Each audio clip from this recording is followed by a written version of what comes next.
Bienvenue dans le Grand Frisson, l'émission qui remonte aux sources de la peur. Car aujourd'hui, l'actualité nous invite à parcourir plus de 2 siècles de fantastique.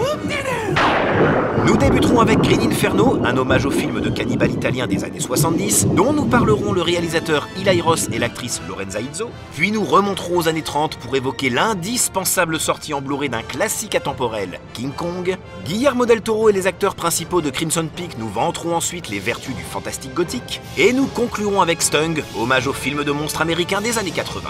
Alors ouvrez grand vos yeux épouvantés que l'on titille vos nerfs optiques angoissés et asticote vos neurones tourmentés.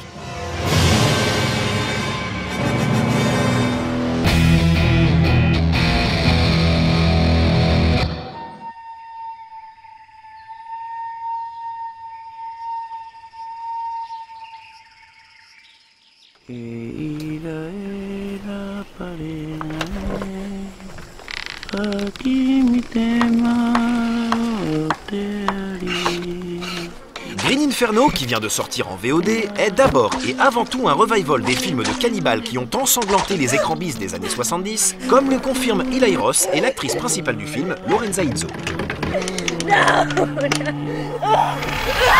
Horror fans dismiss them as garbage, but I think they're amazing films. Well, right now I ate a lot of butter and bread, so it's not a great feeling, because I could just, you know. Whether it's Rogério Deodato's Cannibal Holocaust, Umberto Lenzi's Cannibal Ferox, Sergio Martino's Mountain of the Cannibal God, and even Joe D'Amato's Emmanuel and the Last Cannibals. The village scenes are amazing. And these people really went into the jungle, and a lot of them filmed with indigenous tribes. Peru is dangerous. We can't just go invade a country because they're doing something that we think is immoral. I know. I just think I should be doing something about the rainforest. I thought, how could you do that today? Because the rainforest is shrinking. There's no jungle left. And I thought, that's it. It's about people that want to save the uncontacted tribes. So it had to look and feel authentic. It had to feel totally real. Help us!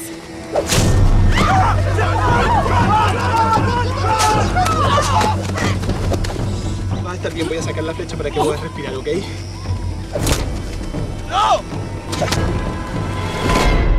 À l'image de ses augustes influences, Eli Roth est donc parti tourner Green Inferno in situ avec une tribu indigène coupée du monde. When I went to Peru, I just got on a boat with my Peruvian producer and Spanish producer, and we just went up the river, and I finally saw a shack. They said, this is it, it's just jungle after this. So I finally saw a shack, and we pulled over, and there's a little girl washing clothes in the river, and I said, can we film here, do you think? And they said, well, first we'd have to show them what a movie is. A lot of them had never seen a television before, so we came back with a television and a generator, and the Peruvian producer showed the whole village a movie. And they called me and said, it was great. Everybody voted, and they voted to let you come and film in the village. And I said, great, what did you show them? Star Wars, The Wizard of Oz, and they said, Cannibal Holocaust. And I was like, you showed the village Cannibal Holocaust? They go, don't worry, they thought it was a comedy. Everybody thought it was funny. I was like, what about the kids? They're like, yeah, no, even the children, everybody watched it. It was actually very smart to show them that. So it gave them an idea of what we wanted. And also we didn't want to show them frozen and then show up and be chopping up body parts. Si les villageois se sont vite acclimatés au concept de cinéma, les comédiens ont eu quelques difficultés à s'habituer au tournage en pleine jungle. Now for the jungle, there was no preparation. It's a school trip, Dad. I'll be fine. It's not like I'm going anywhere dangerous. We did get debriefed. We flew first to Santiago, and they sat us all down, the whole cast, and they're like, you're gonna get shots, you're gonna have to take malaria pills, you need to be okay that you might have to go to the bathroom in the jungle, we might have to stay overnight. It's gonna be a very hard, difficult physical shoot. And I think that helped my character completely because I had no idea what I was getting myself into, and it was exactly parallel to Justine. My character had no clue what she was going into. That was what attracted me most about this film. It's kind of, for me personally, I saw a young woman sort of become a warrior. Atteindre ce lieu de tournage isolé était en soi une aventure quotidienne.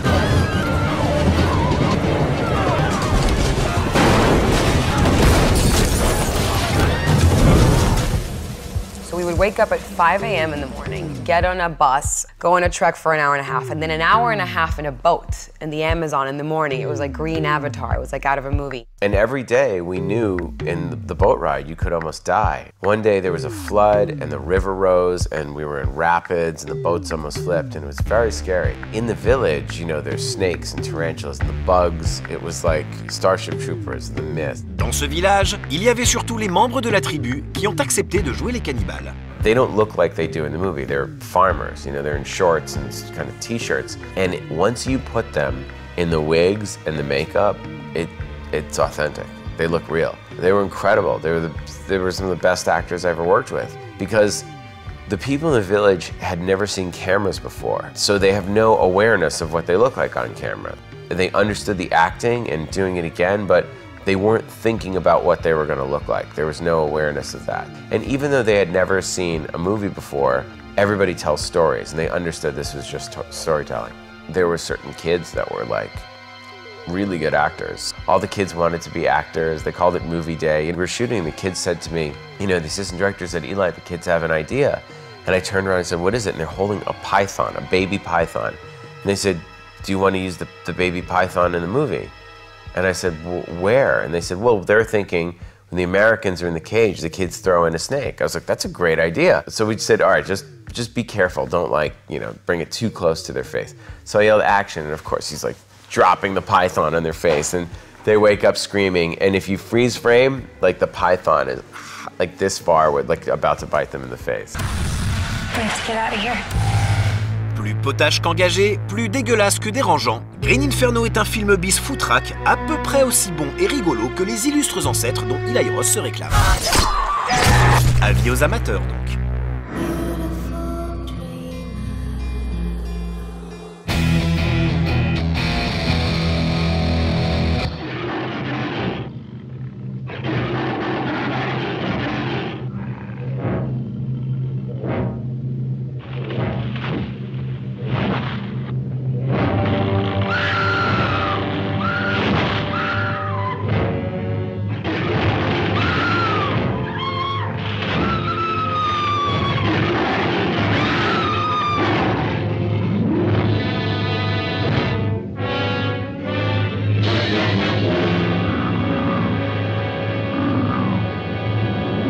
Lors de la sortie en 2005 du remake de Peter Jackson, Warner Bros avait conçu une édition spéciale formidable du chef-d'œuvre de Schoedsack et Cooper. Un Blu-ray blindé de bonus, mais dont notre beau pays avait été privé puisque King Kong était encore distribué à l'époque par les éditions Montparnasse.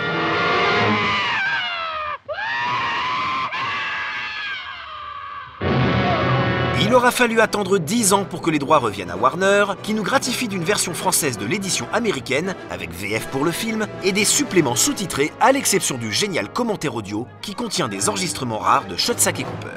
Hey, look out! It's Kong! Kong's coming!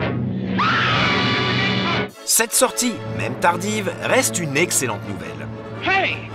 Taxi! Le disque propose en effet une copie magnifique de King Kong, dans son montage non censuré.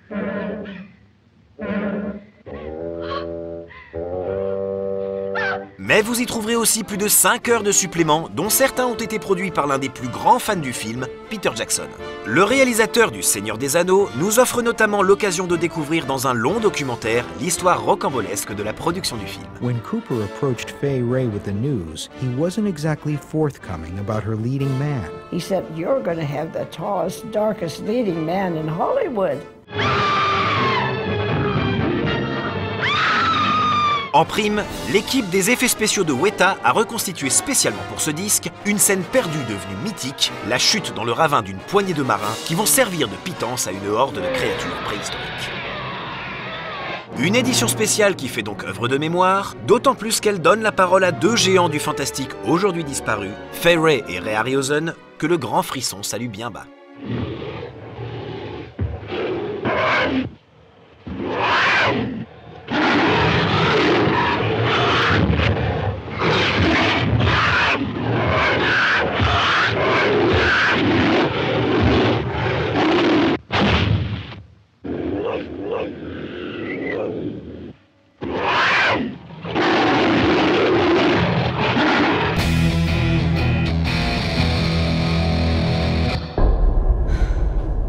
Ghosts are real. This much I know. Dans Crimson Peak, une jeune romancière farouchement indépendante tombe dans les bras d'un baronnet désargenté et entre les griffes d'une malédiction familiale que n'aurait pas renié Edgar Allan Poe. No, I have to leave. I have to get away from here. Edith, this is your home now. You have nowhere else to go. Avec ce récit très classique et d'ailleurs un peu trop prévisible, notre bien-aimé Guillermo del Toro signe une lettre d'amour enflammée au gothique, un courant artistique qui a offert ses lettres de noblesse au fantastique. I was very influenced by the Gothic when I was a kid. The first movie I saw was Wuthering Heights when I was 4, with Laurence Olivier. Toute la conception du film a ainsi tourné autour de ce genre, comme le confirme l'actrice principale de Crimson Peak, Mia Wasikowska. I read Frankenstein and The Turn of the Screw while we were filming, just because they were books that Guillermo really loved. He has such a wealth of knowledge of this genre. What is it? What do you want? Malgré ses inspirations littéraires très prégnantes dans le film, Crimson Peak est avant tout une expérience visuelle. Car même si le gothique est surtout lié à la littérature, puisque l'on date sa naissance avec la publication du Château d'Otranto en 1764, le genre est également autant, si ce n'est plus, pictural. The entire Gothic movement starts with the Piranesi in a way, because Walpole writes Castle of Otranto, thinking of this melancholy and poetic idea that Piranesi puts in his engravings. And I thought it's important that we make it like that in the movie. And I knew that I wanted the movie to be emotionally melodramatic a little bit and visually melodramatic a little bit, like operatic. Crimson Peak se présente ainsi comme un voyage esthétique très structuré. The image that I started was the girl alone in the snow, surviving and strong, you know? And I thought that was the initial idea. And then I thought, well, I have to make it a movie that has a journey through the colors. White limbo in both ends, a golden period in America, and then a blue-green period in the old world, in the north of England. And then I'm gonna make the ghosts red.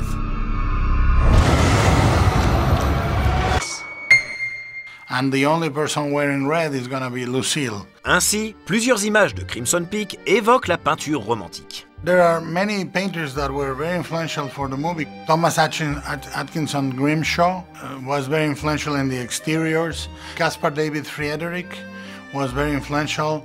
And Friedrich is extremely important in the sense of drama, the sense of big drama in his painting. Yeah, the costumes, we had a designer called Kate Hawley, was truly impeccable in her design. She presented me with pages and pages of inspiration, visual inspiration, paintings, the Caspar David Friedrich Wanderer above the Sea of Fog, pictures of Lord Byron, pictures of the mining community in the north of England at the time. It was a fully pictorial representation of the world. Avec de telles influences, l'esthétique de Crimson Peak a forcément une saveur très européenne. We wanted to light the movie with what is called a single source light, meaning we use the windows and then bounce and have very few lights filling. It's a very European type of light, you know?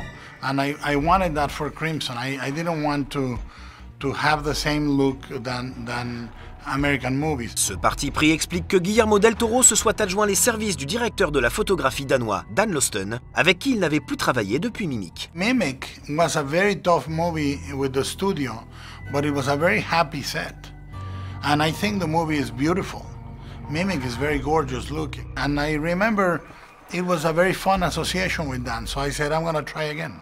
Some of the stuff that I do now all the time, like the contrast between gold and cyan, it started on Mimic. The way I moved the camera was defined in Mimic, because Chronos was very static, very few camera moves.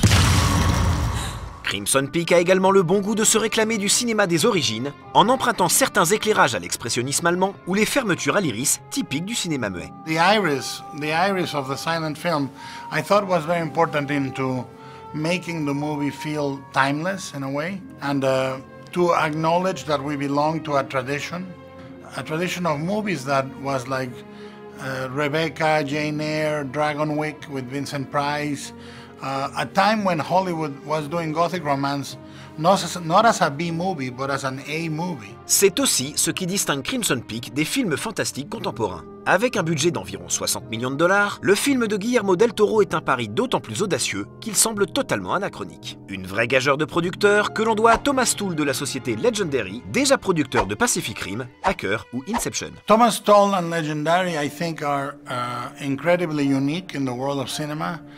Thomas is a real entrepreneur and is a person that believes in you as a director and bets on you, you know, and I think that's really quite remarkable and rare. And I think without him there would be no Crimson Peak, no doubt. It's R-rated, female-centric gothic romance. The villains are actually very human. There are many, many things that are very risky normally in a movie like this. Un film risqué qui forcément rappelle les deux œuvres les plus atypiques de Del Toro, L'Échine du Diable et Le Labyrinthe de Pan.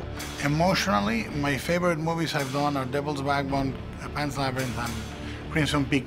And there are many things visually that I do from Devil's Backbone and Crimson Peak and from Pan's Labyrinth and Crimson Peak. So they are related, the three of them. Sans atteindre le niveau de ses deux autres œuvres, Crimson Peak est un bijou de passionné, une œuvre intègre et immanquable pour tout amoureux de fantastique qui se respecte. I'm here to take you away. There's nowhere else to go. This is your home now.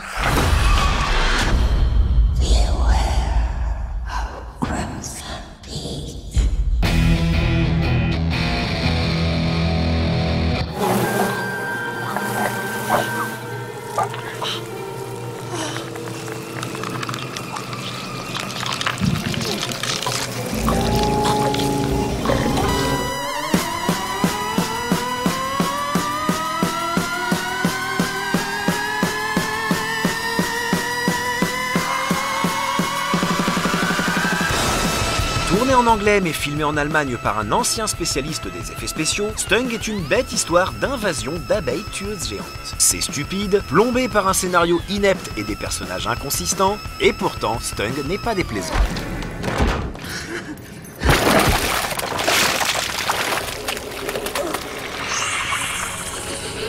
Holy mother. Évidemment, la présence de second couteaux comme Lance Henriksen ou Clifton Collins Jr. n'est pas étrangère à cette bonne impression. Et puis, l'enthousiasme communicatif de l'équipe, ouvertement amoureuse des films de monstres des années 80, joue beaucoup en la faveur de Stung. Enfin, le disque propose un making-of dense et rythmé. Looks amazing and scary. Mais si Stung inspire une certaine sympathie, c'est surtout grâce à ses créatures, des monstres très présents et conçus avec goût et savoir-faire, puisqu'il mixe habilement numérique et marionnettes animatroniques. Et finalement, dans un film de monstres, c'est bien les monstres les plus importants, non ?